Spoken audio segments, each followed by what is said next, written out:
So I am Dr. Lee. I've been in private practice for a year now. I started practice in September 2010. I do internal medicine here at Good Sam. My office is that glass building in 1245 Wilshire.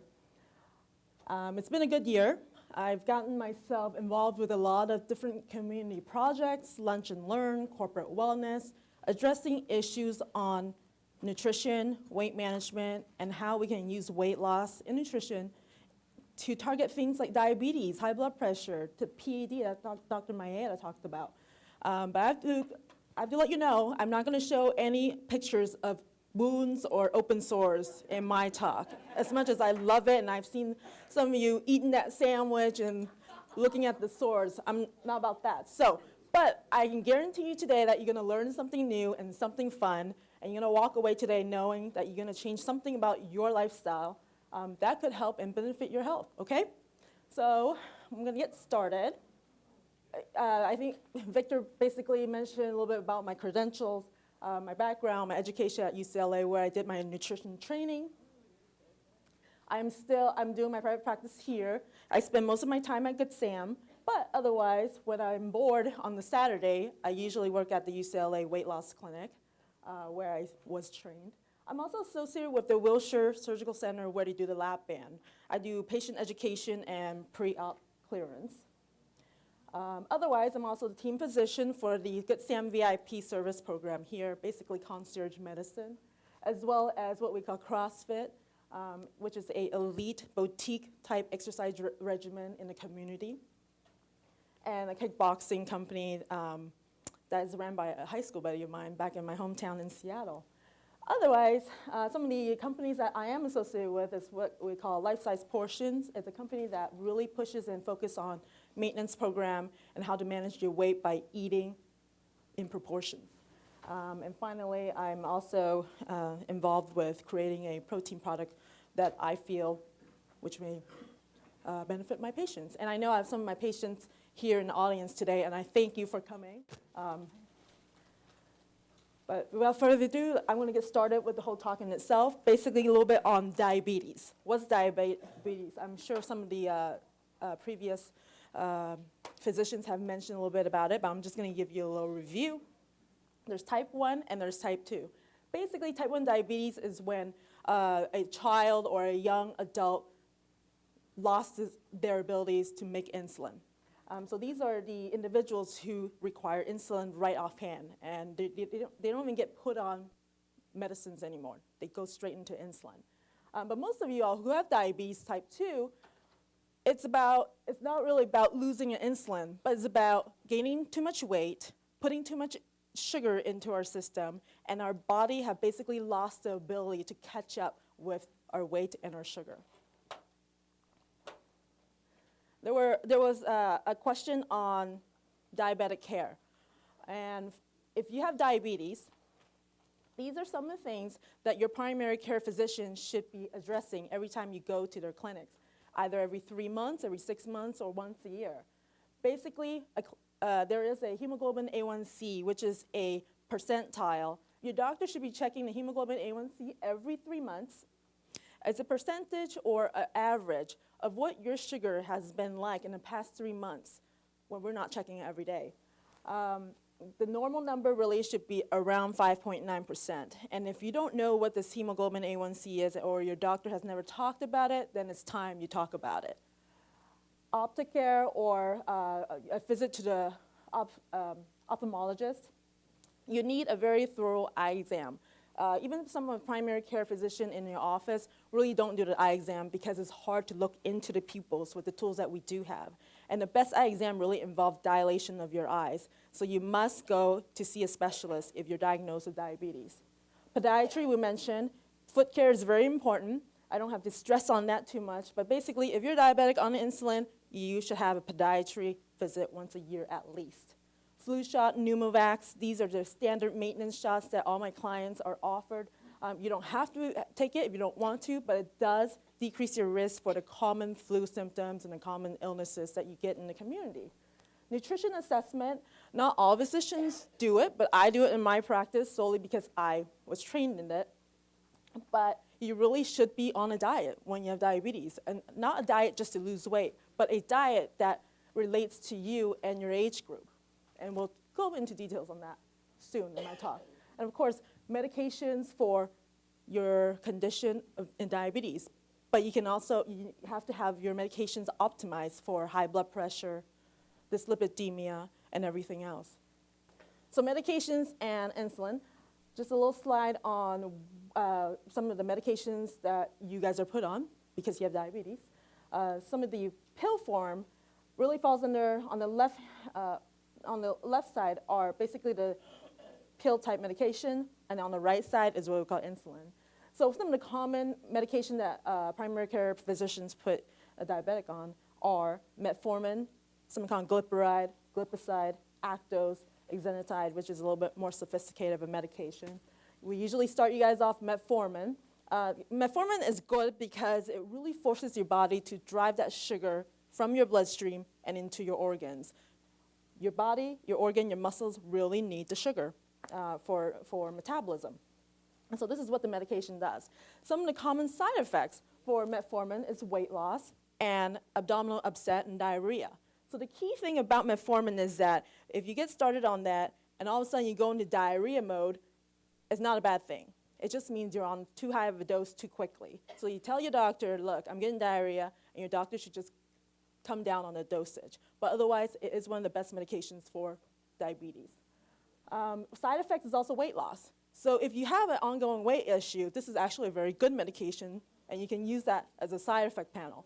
But I would never put someone who's obese with no diabetes on metformin just to lose weight.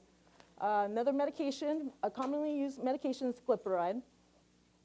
And the side effects is hypoglycemia, which is could be a very dangerous thing because if your sugar dips down to 50 or 40 and you pass out and you hit your head and break a hip, that is very bad. So if you feel queasy and lightheaded after being put on this medication, you tell your primary care, this is not the right medicine for you. Actos is also another good medication. The mechanism really is to increase your insulin sensitivity. It really tells your organs and your muscles to take up that sugar from your bloodstream. So it acts sort of like metformin, and this is good. A lot of times we start you off one medication, maximize the dose, and when your sugar or your hemoglobin A1C doesn't move or doesn't budge, we add on another.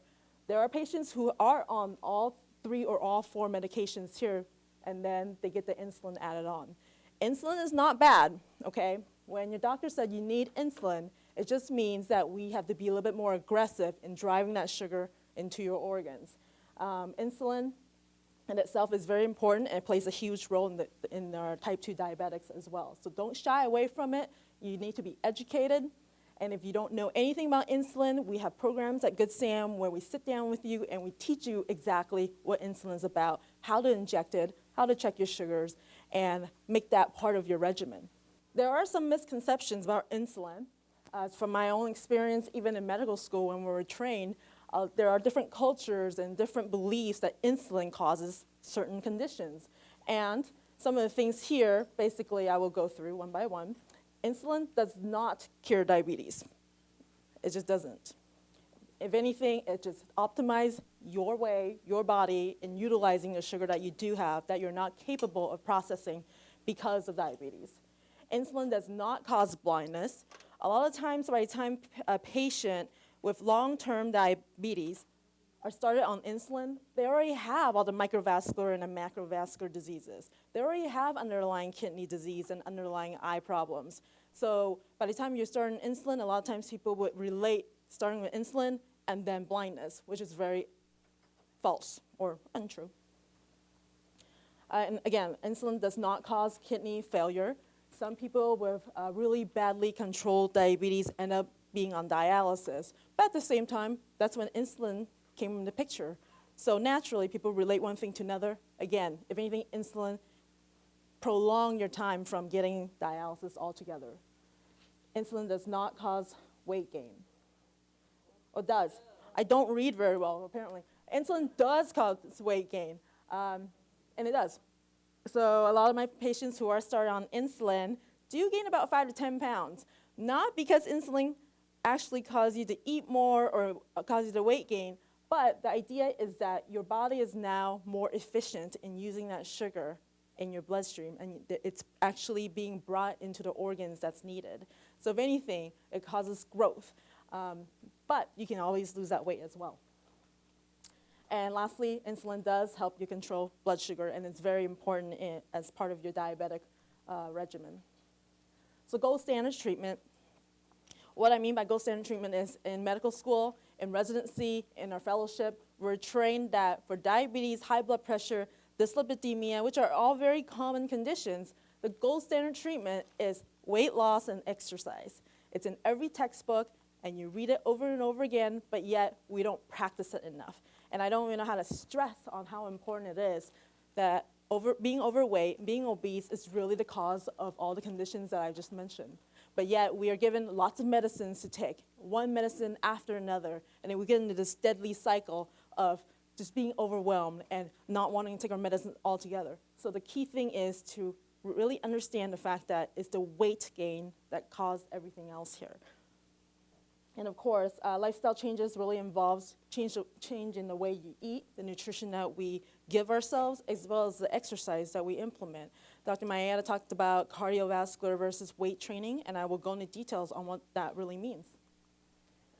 So you go to your doctors, or people come to me, and the first number that we usually put in your chart, besides the vitals, is your BMI. Your BMI is what we call the body mass index. It's an index number, basically, that tells me, are you underweight, normal weight, overweight, obese, or morbidly obese? And it's also a number that the insurance company want from us in indicating what the patient is, what kind of status the patient is. So these are the numbers. Normal BMI basically falls within 18.4 to 24.9. Anything over 25 to 30 is what we call being overweight. Obesity consists of someone ranging in a 30 to 34.9, and morbidly obese is anything over 35. On the other hand, because I was trained in clinical nutrition and weight management, I personally shy away from BMI because the BMI doesn't really quite tell me about you. The BMI does not address the issue of someone who has thick bones, someone who's a little bit heavier, and culturally, it doesn't tell me anything about what you're made up of.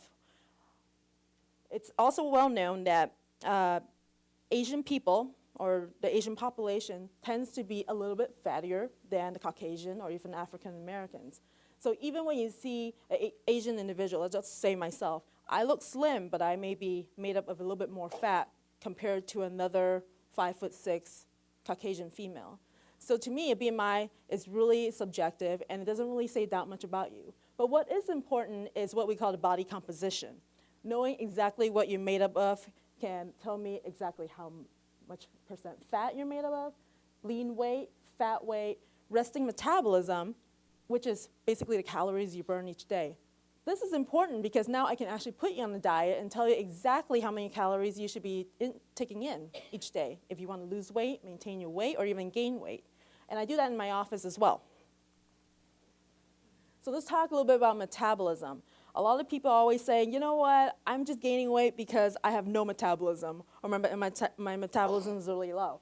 So basically, there is a total metabolism. Everyone has metabolism. You burn a certain amount of calories. You have to. It helps you sustain. That's how cells evolve and metabolize.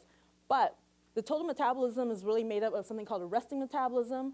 Basically, waking up in the morning, putting your makeup on, going to eat lunch, going to work, is your resting metabolism. There's a baseline or a foundation number where you do burn a certain number. Everyone has a certain number that you burn by doing nothing special. And then on top of that, we have something called an active metabolism. If I went to the gym 5 days a week and I walked on a treadmill for 30 minutes, my active metabolism would then get added on to my resting metabolism. So the calories that you burn is obviously affected by what you do at the gym. Finally, thermogenesis from food. Certain foods that you eat actually helps you burn calories. And I will go into detail on that in a little bit on what foods that may be. And that can very help you with the respect of someone with diabetes, because you want to eat food that doesn't get stored away right away, but you want to eat something that actually causes your body to work hard to process then you burn more calories at the end of the day. But on average, adult usually burns about 1,400 to 2,200 calories in total. A little bit on nutrition 101, very simple components to basic nutrition. I want you to know, by the time you leave today, I want you to know exactly what carbohydrate, a protein, a fat, a supplement, and what a fiber is. Very simple stuff. They never taught me that in medical school or residency. This is something that I have to learn by myself, and today I'm going to give you the crash course on it, okay? Before I go into details on that, there are a lot of diet plans out there. These are just some of the main brands that we see when we Google diets online. Which one should you be on? Which one would you pay in to lose a few pounds? But the secret is they all use the same philosophy. They use a high-protein, complex carbohydrate diet, which is basically eating lean protein and eating lots of fruits and vegetables. But yet these companies have managed to just slap a label on it and call it their own.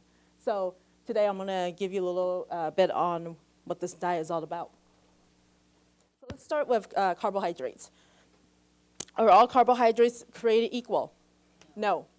Thank you.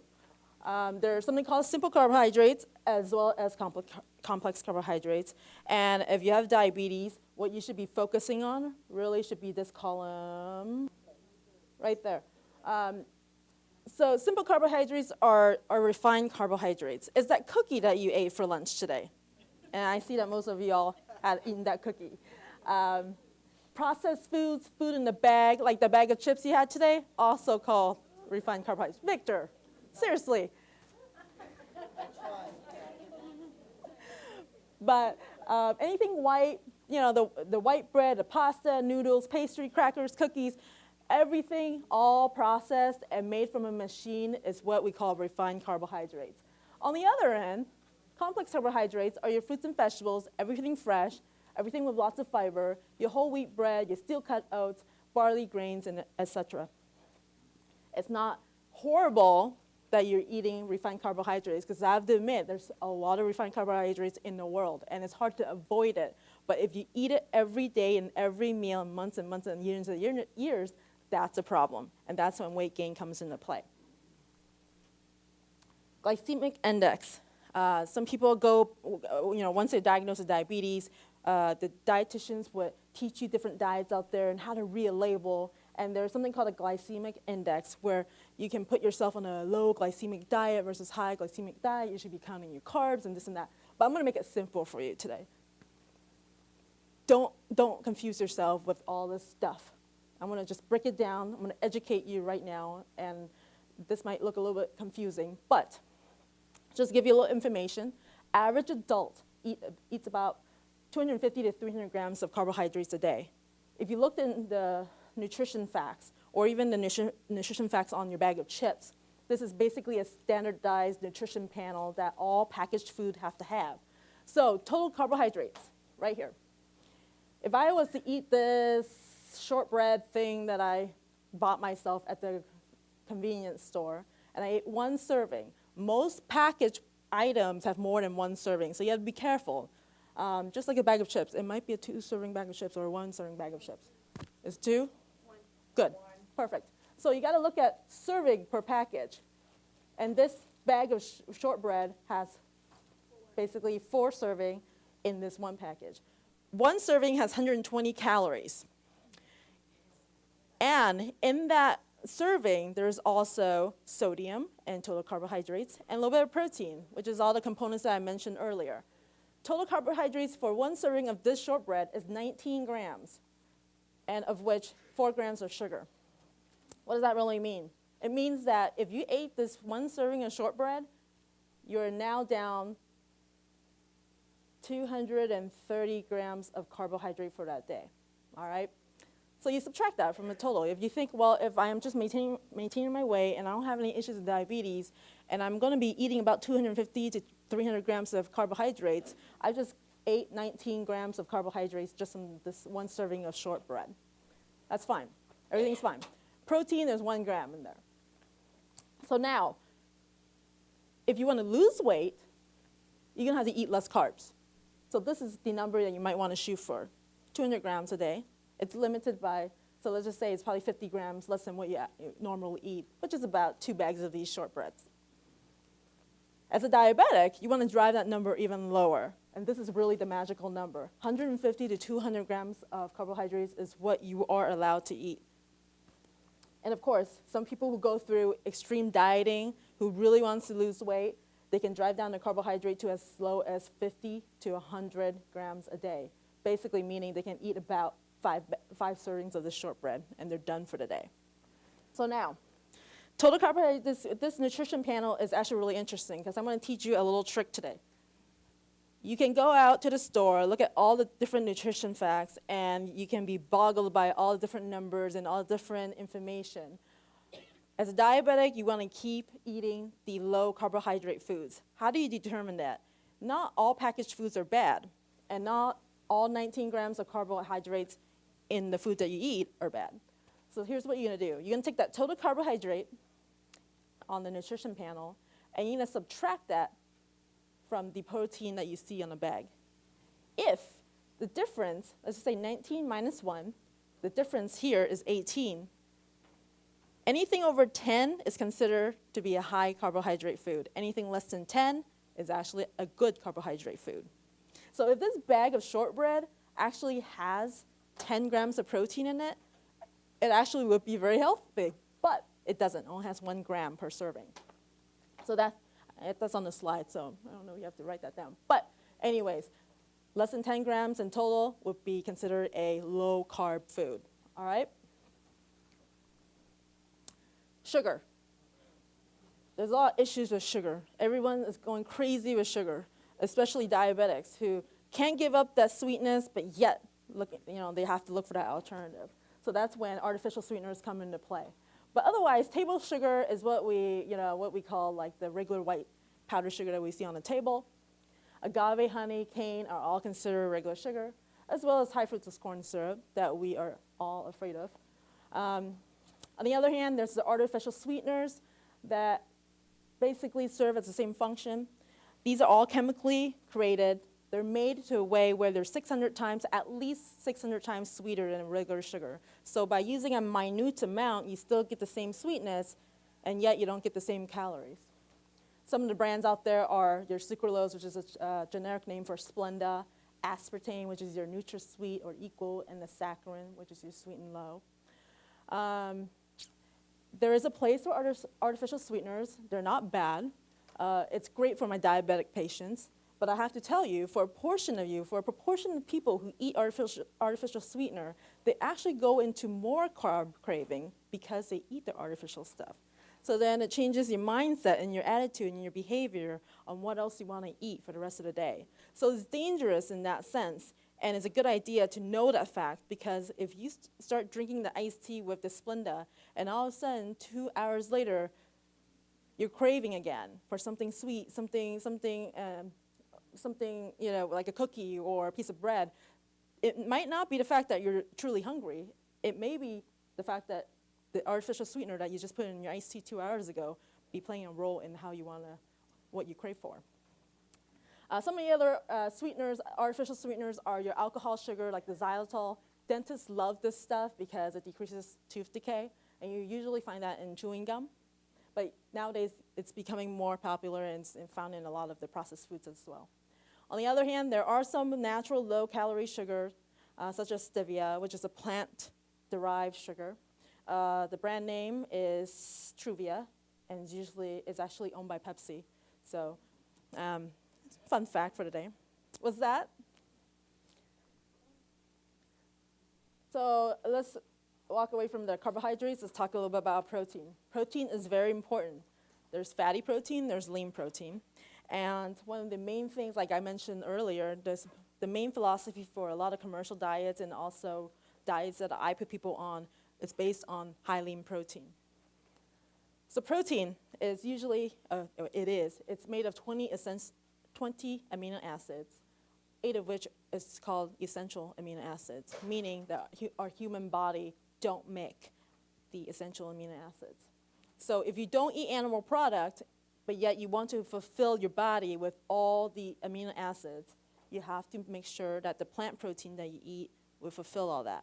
And there are lists and information on that, which you can find online as well. But basically, lean protein, lean mass. For the average adult, lean mass, or our muscle, is really made up of organ, bones, and muscles. It's important to maintain our muscle mass because as we grow old or as we age, we actually lose about 1% to 2% of our muscle mass a year.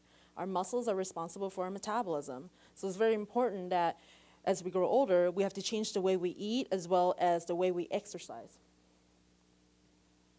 And again, like I said, if muscles are responsible for our metabolism, it's very important that we have to keep it up or maintain it, or else our metabolism also decreases as we age.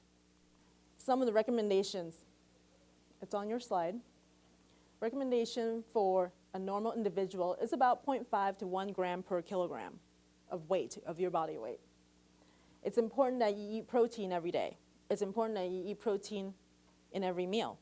It's also important if you were to exercise or at least incorporate some kind of regimen into your life, you should put a little protein before the workout as well as after the workout to really maximize your exercise regimen.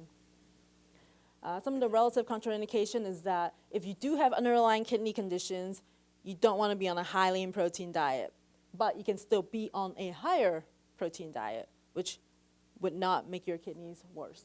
And proteins do not cause kidney failure. And that's a fact. Lean protein at 25 grams a day. So if you were to put your weight down here, you will, by kilograms, you would come up with a number. So on average, for my body size, I'm capable of eating about 80 grams of protein a day. What's 80 grams of protein? Here's a little outline on what 25 grams of protein is. So basically, I need to eat about 3 servings of this lean protein on this side of the slide. 7 egg whites gives you 25 grams of protein.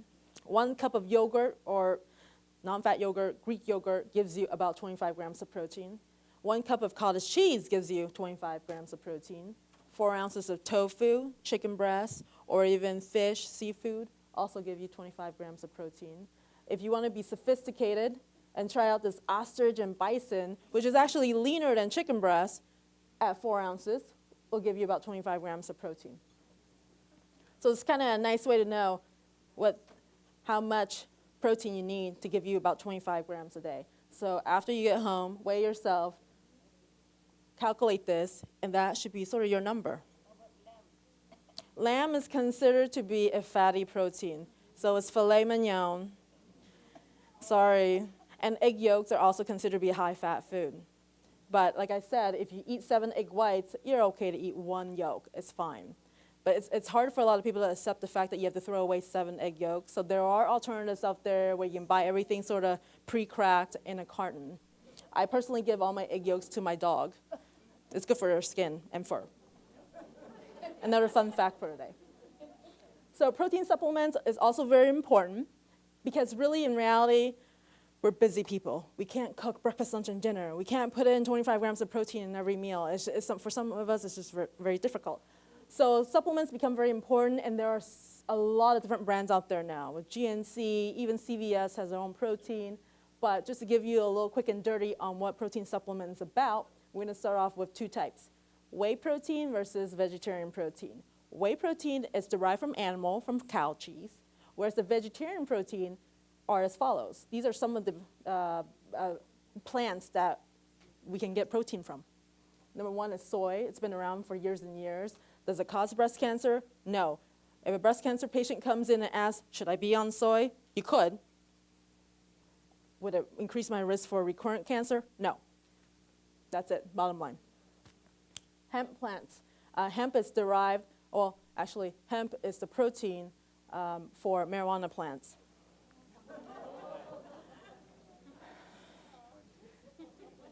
And I drink that every day. It's a very sophisticated plant. We can derive anything from a plant, and the end product of hemp, yes, is marijuana, but there's no marijuana whatsoever in the hemp protein that you find at the store, especially at Whole Foods or at Trader Joe's. By the time you get to the protein, it's just straight lean plant protein. So you won't get that high or benefit from it. Sorry. But you can also get protein from rice, pea plant, and something called chia. These are a little bit more sophisticated, a little bit more expensive. But if you're a vegetarian or a vegan, then these are the options you got to deal with. On the other hand, great way to incorporate all 20 amino acids. I mentioned that before. If you don't have time to eat the animal protein and you are looking into protein supplements, this is a very good alternative just to get your proteins in. Protein-wise, protein is so important. Number one, it's great for your immune system. As a diabetic, your immune system is shot. You can't handle a common cold. You can't handle a normal flu like a normal person. So you need your protein. Why? Because protein turns into what we call albumin in our blood. Albumin is a little molecule that carries our medicines around. It carries our white cells around.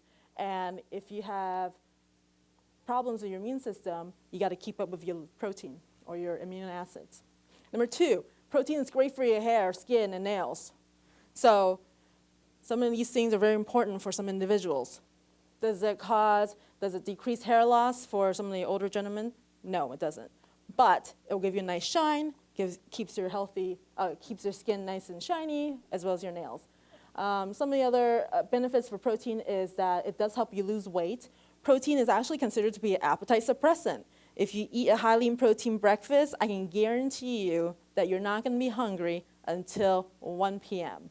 and not 10 a.m. Protein itself actually causes what we call thermogenesis. So in the earlier slides, when I talked about your metabolism and how some foods can help you burn more calories, protein is one of those foods.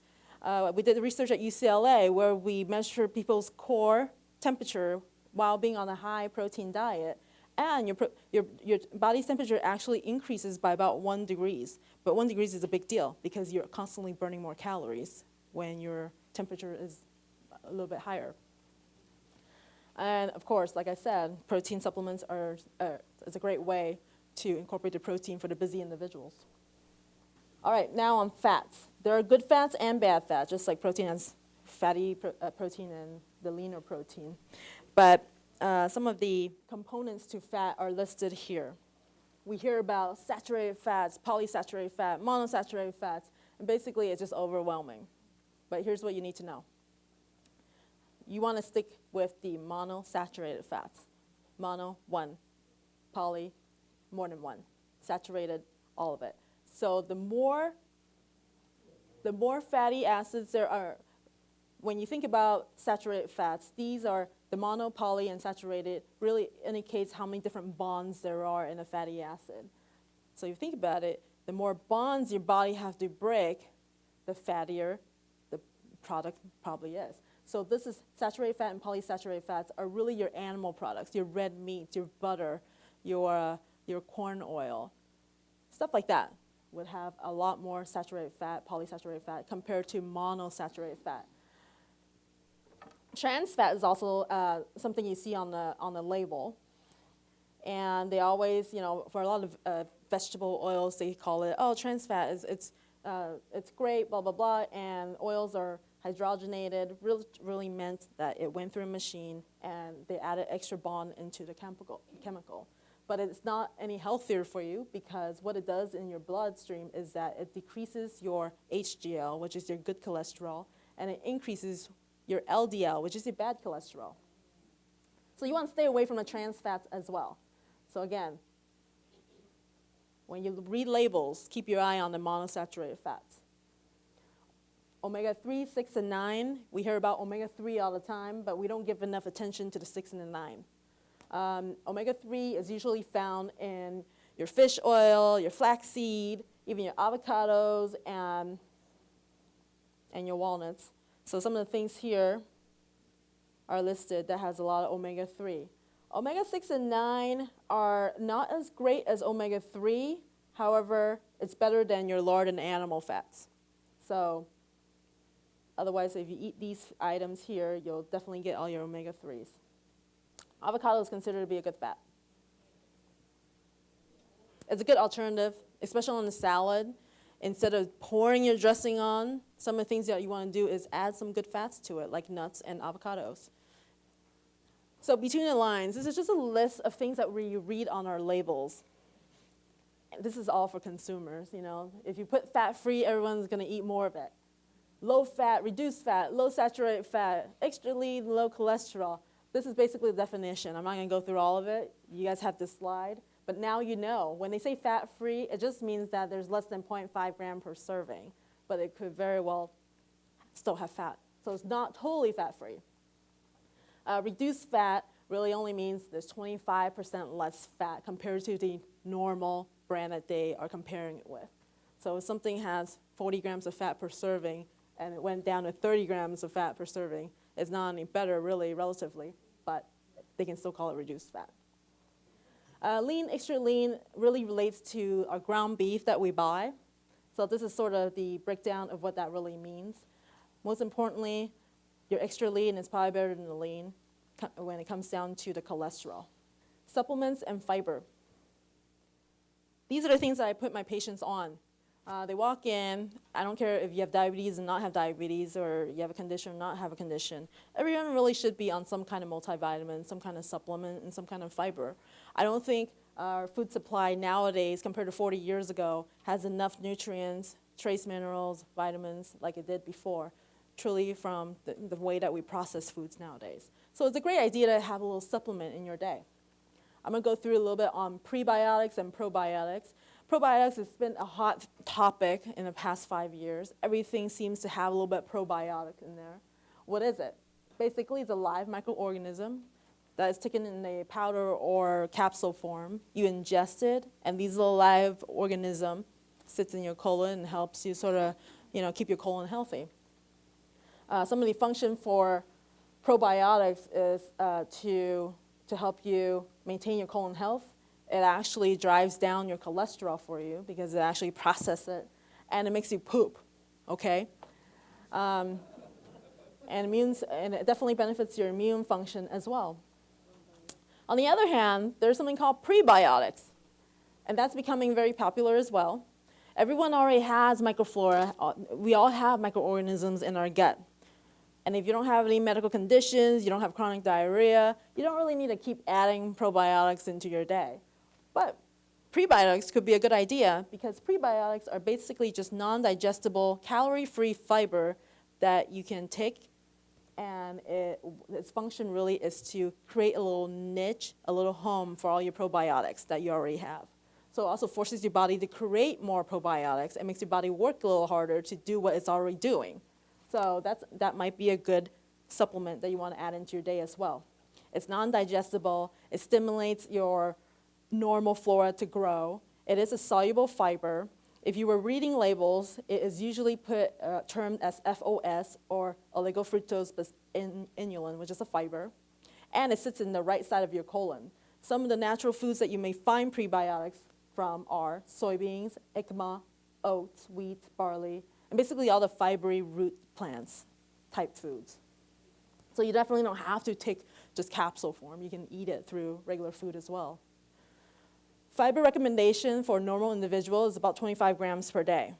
But if you really want to step it up and you want to have that bowel movement at least once or twice a day, females can eat as much as 30 grams a day and males can eat as much as 40 grams a day. And obviously, the best fiber to eat really are through your fruits and vegetables.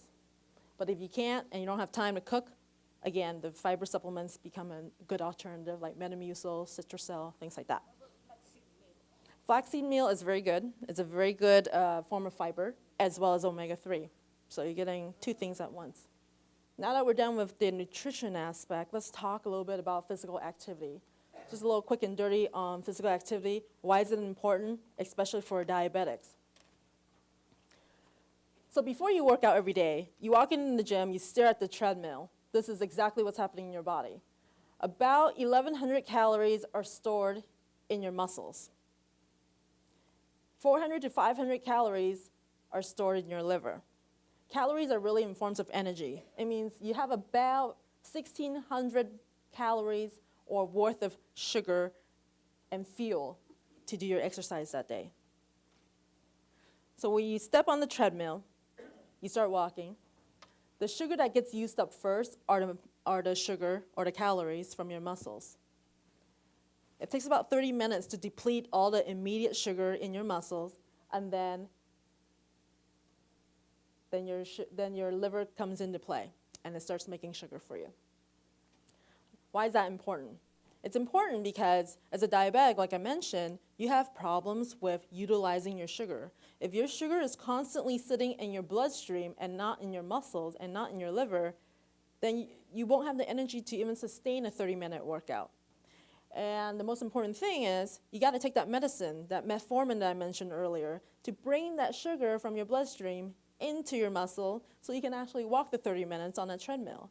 So a lot of times when people say, oh, I'm not taking my medicine, but I'm getting on the treadmill, that workout is just not going to be efficient.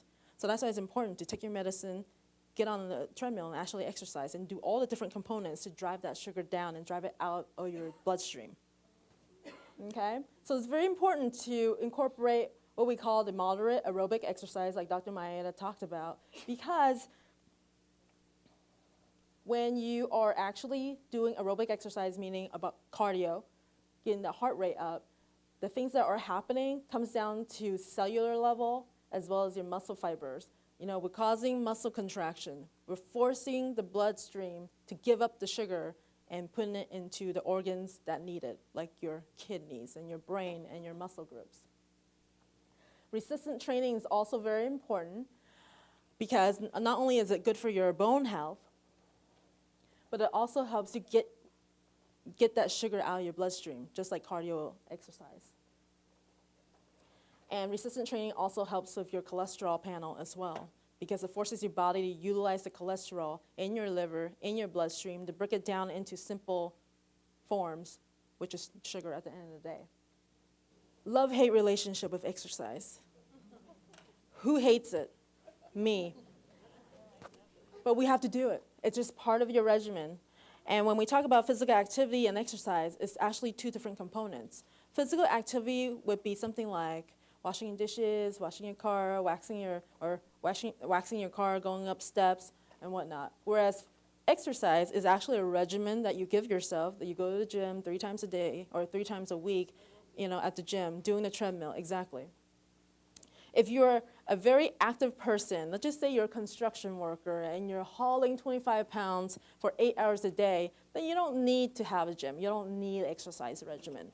But if you are a secretary and you sit at your desk 12 hours a day in front of a computer, you're going to need a little gym time at the end of the day. As physicians, we can actually write little prescriptions for our patients on exactly what's normal levels of exercise. The recommendation really is about 30 to 40 minutes of moderate level exercise, meaning walking about 3 miles per hour speed every day or 5 days a week. Whereas if you don't have time and you want to step it up and put in a little bit more of extraneous exercise, 20 to 30 minutes a day, 3 times a week would be good. But obviously, if you have time to work out every day and be out there walking 7 days a week, then that's what you should do. And again, weightlifting, exercise, weight training, things like that, that's also very important too. If you're going to spend 1 hour at the gym, you're going to commit 40 minutes of that hour to cardio and 20 minutes to weight resistant, and especially for those who have diabetes, especially for those who are in the aging groups. I'm not calling you old. I'm just saying, as you grow older, things change. You lose your muscle, and that's what you got to start thinking about, maintaining that muscle mass. Types of exercise out there is overwhelming now. So when people tell me, oh, I don't know what to do when it comes to exercise, and I have to call you a liar, because there's everything and anything out there possible. The Zumba, which is a huge thing nowadays, Pilates, yoga, these are more of the core training. Of course, signing up for a gym is very basic. Walking in itself, walk around your neighborhood for an hour, that's good exercise. And of course, swimming, biking, home videos, these are all great alternatives as well. Some of the more elite training gets a little bit more intense. I know Victor does the insanity. And he shows off all the time. But basically, these type of exercise training is for someone who has done all this and wants to step it up to the next level. So if I were you, I wouldn't go and just sign up for CrossFit or start doing the insanity. you really need a doctor too if you're one of those type of people who have not exercised for about 25 years. I don't want you to go home today and jump on that treadmill that's been your hanger for all your clothes and wet towels, okay? Because that could be dangerous. Group classes are a great way to motivate yourself, and of course a personal trainer is actually a great way to start a regimen because there's a lot of exercises that people do in a way, in a form that's done wrong, and then it ends up being, if anything, an injury risk. So it's very important to have a personal trainer. A lot of gyms now also have personal training as an option too. So that's really the gist of my talk. It's very basic, but I hope everyone got at least one fact to take home with. But it is very important. Nutrition, exercise, and weight management is really the core treatment for diabetes.